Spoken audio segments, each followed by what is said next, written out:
સુરતમાં ડીજીવીસીએલ કચેરી ખાતે આમ આદમી પાર્ટી અને કોંગ્રેસે વિરોધ નોંધાવ્યો છે। વાસંદાના એમએલએ અનંત પટેલની આગેવાનીમાં અત્યારે વિરોધ ચાલી રહ્યો છે। ડીજીવીસીએલે પરીક્ષા લીધા બાદ પણ નોકરી ન આપ્યાનો દાવો કરવામાં આવી રહ્યો છે। પરીક્ષામાં પાસ થયેલા ઉમેદવારોને હજુ સુધી નોકરી મળી નથી। ઉમેદવારોના સમર્થનમાં કોંગ્રેસ અને આમ આદમી પાર્ટીએ હલ્લાબોલ કર્યો છે। ડીજીવીસીએલ કચેરીની બહાર ઉગ્ર વિરોધ નોંધાવ્યો છે। તો સુરતમાં ડીજીવીસીએલ કચેરીની બહાર આમ આદમી પાર્ટી અને કોંગ્રેસના કાર્યકર્તાઓ મોટી સંખ્યામાં આવી પહોંચ્યા છે। એમએલએ અનંત પટેલની આગેવાનીમાં અત્યારે વિરોધ થઈ રહ્યો છે, કારણ કે ડીજીવીસીએલ દ્વારા એક્ઝામ લેવામાં આવી હતી। પાસ થયેલા ઉમેદવારોને હજુ સુધી નોકરી નથી મળી અને એના માટે અત્યારે વિરોધ ચાલી રહ્યો છે। જાન્યુઆરીમાં એક ભરતી પડી 19/1/2025 રોજ એ ભરતી થઈ, એનું રિઝલ્ટ 21 તારીખે આવી ગયું અને એમાં 1864 ઉમેદવારો પાસ થયા 6 જિલ્લાના। આ ઉમેદવારોને છેલ્લા 5 મહિનામાં એક ઓર્ડર આપવાની જગ્યાએ એમના લાગતા વળગતા કોન્ટ્રાક્ટરોને મેન પાવર પૂરો પાડવા માટે બારોબાર ટેન્ડરો આપી દીધા। હવે આ કોન્ટ્રાક્ટો એમના લાગતા વળગતા સગા સંબંધીઓ અને કેટલાક લોકો પર લાખો રૂપિયા લઈને ભરતી કરી રહ્યા છે। ત્યારે જે લોકો ધારાધોરણમાં આવે છે, જેમણે પાસ કરેલી છે, એવા 1864 લોકોની ભરતી થાય એવી અમારી માંગણી છે।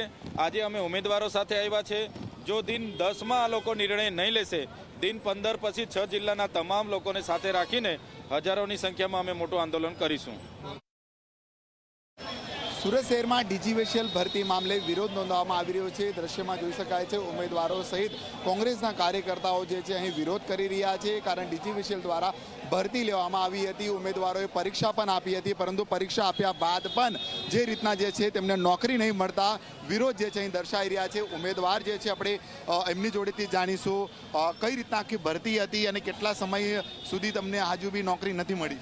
હવે 19/1/2025 રોજ એક્ઝામ આપી હતી અને 30/1 રોજ રિઝલ્ટ આવી ગયું હતું અને એનાથી આજે 5 મહિના થઈ ગયા। વચ્ચે અમે ચીખલી પણ આનંદભાઈ જોડે ચર્ચા વિચારણા કરીને કાર્યક્રમ રાખેલો હતો। તે પછી એ લોકોએ માત્ર અને માત્ર 1800 પાસ થયેલા ઉમેદવારો માટે 35 જણની ભરતી કરી અને એની જગ્યાએ એ લોકો કોન્ટ્રાક્ચ્યુઅલ ભરતી કરે છે।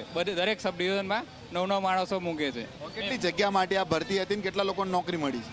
એમાં એવું છે ને, એ લોકો દક્ષિણ ગુજરાત ખાલી ડીજીવીસીએલમાં એવું હોય છે કે એ લોકો ભરતી પહેલાં બહાર નથી પાડતા। બીજે એમજીવીસીએલ બીજીવીસીએલમાં લોકો ભરતી પહેલાં બહાર પાડે છે અને હજુ પણ અત્યારે પણ ફોન પર વાત થઈ હતી ને સાહેબ સાથે, સાહેબે એવો જવાબ આપ્યો હતો કે હજુ અમે વલસાડ સર્કલ અને ભરૂચ સર્કલમાં ખાલી જગ્યાની જે લોકો માહિતી માંગવાની હોય તો માંગી નથી। કઈ રીતના વિરોધ છે આજે? કે આજે અમે એવું કહેવા માંગીએ છીએ કે આ તમે કોન્ટ્રાક્ટર ભરતી જે કરો છો તે ખરેખર પરીક્ષામાં પાસ થયેલ ઉમેદવારો છે તે લોકોની જગ્યા ભરાવી જોઈએ। તે લોકોની જગ્યા પર તમે એ લોકો કોન્ટ્રાક્ટર ભરતી કોટેમાં એ લોકો અમુક જગ્યાએ તો ક્વોલિફિકેશન પણ નથી હોતી, 8 પાસ 10 પાસ કોઈ પણ માણસોને લઈ લે છે। એ લોકો અનએજ્યુકેટેડ છે, તેનાથી અકસ્માત થવાનો શક્યતા વધી જાય છે। તેના લીધે માણસો બિલકુલથી સરકારી ભરતી કરવામાં આવી હતી, પરંતુ ક્યાંક ને ક્યાંક જે છે નોકરી નથી મળી છે અને કોન્ટ્રાક્ટ જે રીતના જે છે કરી દેવામાં આવ્યું છે। હાલ જે રીતના દ્રશ્યમાં જોઈ શકાય છે કે જે ધારાસભ્ય જે છે અનંત પટેલ, તેની આગેવાનીમાં જે છે હાલ મોટી સંખ્યામાં જે છે અહીં કાર્યકર્તાઓ જે છે અહીં જોવા મળી રહ્યા છે અને વિરોધ જે છે નોંધાઈ રહ્યા છે। કારણ ભરતીને લઈને જે છે આ વિરોધ જે છે ઉમેદવારો જે છે અહીં પોતે નારેબાજી કરી રહ્યા છે અને ડીજીવીસીએલની જે મુખ્ય કચેરી કાપોદ્રા ખાતે આવેલી ત્યાં જે છે આ વિરોધ જોવા મળી રહ્યો છે। કારણ જે રીતના ભરતીને લઈને જે છે ઉમેદવારોમાં ઉત્સાહ હોય છે, પરંતુ ઉત્સાહ બાદ જે રીતના જે છે તૈયારી હોય છે અને પરીક્ષા પણ જે છે આપવામાં આવી હતી, પરંતુ તેમ છતાં નોકરી હજી સુધી નહીં મળી છે અને આજે મોટી સંખ્યામાં જે છે વિરોધ જે છે દર્શાવવામાં આવી રહ્યો છે ને ક્યાંક ને ક્યાંક ઉમેદવારોએ આરોપ પણ કર્યા છે કે